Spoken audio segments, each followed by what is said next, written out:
Hello बच्चों, कैसे हो आप? बढ़िया होंगे ना? Good morning. आज मैं आपके लिए एक और नया विषय लेकर आई हूँ। ये है संस्कृत में चित्र वर्णन को कैसे सॉल्व करते हैं। चित्र वर्णन में चित्र दिया होता है और चित्र को देखकर अपनी समझ से उस पर से 5 वाक्य लिखने होते हैं, है ना। तो आपको पता है कि एक एक मार्क्स का होता है या फिर कभी कभी 2 मार्क्स का भी हो सकता है। पेपर पे स्कूल स्कूल पर डिपेंड करता है। तो 5 पंक्तियां लिखनी होती हैं और ये मैं आपको आज एक ट्रिक बताऊंगी, बहुत ही आसान वाली, कि जिसमें आप कोई भी चित्र आपके सामने आ जाए आप उस पर आसानी से 5 पंक्तियां लिख सकते हो। अब देखो यहाँ पर चित्र दिया हुआ है, एक गांव का लग रहा है। पीछे देखो झुग्गियां बनी हुई है, कच्चा मार्ग सारा दिख रहा है। तो इसका मतलब ये गांव का चित्र है ना। और आपको पता है गांव को शुद्ध हिंदी में तत्सम शब्द को ग्राम बोलते हैं, है ना। और ग्राम शब्द में जब हम विभक्ति लगाते हैं, ग्राम अ का रान पुल्लिंग शब्द है और इसको हम षष्ठी विभक्ति में बदलेंगे तो ग्रामस्य आ जाएगा, है ना। तो कोई भी चित्र हो, उस चित्र का नाम लेकर उसमें षष्ठी विभक्ति लगाना सीख लो। पहली बात तो ये। अब दूसरी बात ये कि ये चित्र है, चित्र शब्द हमने लिया। चित्र खुद ही अपने आप में तत्सम शब्द है, संस्कृत का शब्द है। तो चित्र जो है वो नपुंसक लिंग में आता है, इसलिए इसका जो रूप होता है चित्रम, चित्रे, चित्राणी, है ना, ऐसे चलता है ना। तो चित्रम एक वचन है प्रथम विभक्ति का, तो इसलिए चित्र जो है ये नपुंसक लिंग का, इसलिए इसके लिए यह का इदम भी हमने नपुंसक लिंग का लिया। तो हमने पहली पंक्ति कितनी आसानी से बना ली, देखो, इदम चित्रम ग्रामस्य, ग्राम में षष्ठी विभक्ति लगा ली तो ग्रामस्य चित्रम अस्ति। इदम चित्रम ग्रामस्य चित्रम अस्ति, यानी यह चित्र गांव का चित्र है।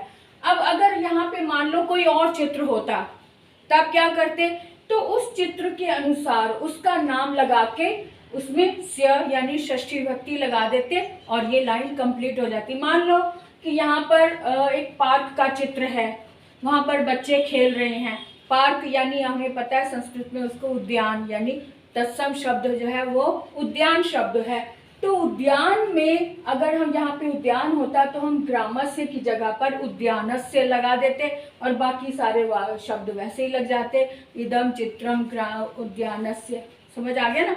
तो चित्र को देखो कि ये किस चीज का चित्र है, उसका नाम लेकर उसमें षष्ठी विभक्ति एक वचन लगा दिया और बाकी शब्द वैसे लगा दिए, इदम चित्रम ग्रामस्य चित्रम अस्ति। पहली पंक्ति तो बिल्कुल पक्की आपके पास हो गई कि कोई भी चित्र हो उसमें इस तरह से लगा दो। दूसरी पंक्ति जो है वो हमने आसान शब्दों में लेनी है। अब जैसे यहाँ पे दिखाई दे रहा है कि एक किसान का परिवार है, उसकी पत्नी खाना लेकर आई है, उसके बच्चे भी सहायक बनकर उसके साथ आए हुए हैं। तो यहाँ पर क्या हमने देखा कि किसान का परिवार है जो बहुत खुश नजर आ रहा है और किसान जो है वो हल जोत रहा है बैलों की सहायता से। ये क्लियर हो गई ना बात। अब इसी पर हमने 2-3 पंक्तियां और बनानी है। पहली बात तो ये एक और बता दूं कि चित्र वर्णन में जितना हो सके आप अव्यय शब्द का प्रयोग किया करो। अव्यय शब्द में ये फायदा होता है कि अव्यय में कोई भी विभक्ति का या एक वचन द्विवचन का कोई बंधन नहीं होता। जो अव्यय जैसा होता है वैसा का वैसे ही लगाया जाता है ना। तो यहाँ पे हमने अत्र ले लिया, अत्र मैंने यहाँ में कोई परिवर्तन है ही नहीं। अत्र को जहां मर्जी लगा लो अत्र ही लगेगा, इसमें कोई चेंज नहीं आएगा। तो अत्र एकः कृषकस्य, कृषक है यानी किसान है तो कृषक में षष्ठी विभक्ति लगा दी, कृषकस्य परिवारः अस्ति। अब ये छोटी सी इस तरह की लाइन आप सभी लगा सकते हैं, सबको पता है, अत्र एकः कृषकस्य परिवारः अस्ति। सिर्फ यहाँ पे जो भी एक वचन होता है और प्रथमा विभक्ति होती है, जो भी मूल शब्द होता है उसमें विसर्ग लग जाता है सिंपल रूप में। अब एक, क्योंकि ये पुल्लिंग है इसलिए हमने जो गिनती का एक, ये भी हमने पुल्लिंग का ही लिया तो इसलिए एक हो गया। अगर ये नपुंसक लिंग का होता तो हम एकम लगाते, है ना। और अगर ये स्त्रीलिंग होता तो एक का आ की मात्रा लगाते। ये आप गिनती की जो रूप है वो आप पुस्तक में आप देख सकते हैं। आप अपनी क्लास मैम से भी पूछ सकते हैं कि 1 से लेकर 4 तक, 1 से लेकर 4 पंक्ति यानी चतुर्थ पंक्ति तक, गिनती तक 4 अंक तक के जो रूप होते हैं वो इसमें चलते हैं, स्त्रीलिंग, पुल्लिंग और नपुंसकलिंग में रूप चलाए जाते हैं। तो और बाकी सारे रूप जो है वो सिंपल वे में चलते हैं। तो इसलिए ध्यान रखो कि एक में एक शब्द लगा है तो इसमें पुल्लिंग आएगा या नपुंसकलिंग आएगा या स्त्रीलिंग आएगा, ये ध्यान रखना होगा आपको यहाँ पे, क्योंकि कृषक की बात हो रही, कृषक जो है पुल्लिंग है, इसलिए हमने एका में भी पुल्लिंग शब्द, पुल्लिंग रूप लगा दिया। अत्र एका कृषकस्य परिवारः अस्ति, परिवार भी कृषक का है, इसलिए परिवार में भी पुल्लिंग रूप एक वचन लगा दिया, प्रथमा विभक्ति की लाइन लगा दी।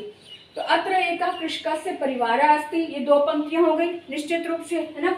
अब तीसरी पंक्ति में भी हमने सिंपल सा वाक्य लेना है, क्या कि यहाँ पे देखो किसान जो है खेती कर रहा है, तो आपको बैलों की संस्कृत नहीं आती, छोड़ दो, मत करो। खेती का तो आपको पता है ना कि किसान खेती करता है, बस यही लाइन हमारे लिए काफी है। तो किसान कृषकः कृषि ही करोति। अब कृषि जो है ये हमने इसमें विसर्ग लगाया, अभी मैंने कहा था कि प्रथमा विभक्ति एक वचन का कोई भी जो भी रूप होता है वो मूल शब्द लेकर उसमें विसर्ग लगा दो तो वो प्रथमा विभक्ति का एक वचन बन जाता है सिंपल वे में। तो कृषकः प्रथमा विभक्ति एक वचन ले लिया, कृषि ये भी प्रथमा विभक्ति एक वचन में विसर्ग लगा लिया सिंपल। तो कृषकः कृषि करोति, करोति में क्री धातु आपको पता है सभी में करोति, कुरुतः, कुर्वन्ति इस तरह से रूप चलते हैं। तो करोति एक वचन, प्रथम पुरुष एक वचन का रूप करोति हो गया। तो तीसरी लाइन भी बहुत आसानी से बन गई, कृषकः कृषि करोति। अब चौथी लाइन हम देख ली कि ये परिवार के ऊपर हमने ले लिया कि किसान का जो परिवार है वो प्रसन्न दिखाई दे रहा है, यानी अपने अपने काम बड़े सुचारू रूप से कर रहे हैं सभी। तो हमने चौथी पंक्ति में हमने ले लिया कृषकस्य परिवारः प्रसन्नः अस्ति, है। प्रसन्न में भी हमने विसर्ग लगाकर उसको प्रथमा विभक्ति का एक वचन बना दिया। और अस्ति हमें पता है एक वचन में है कि संस्कृत अस्ति होता है ना।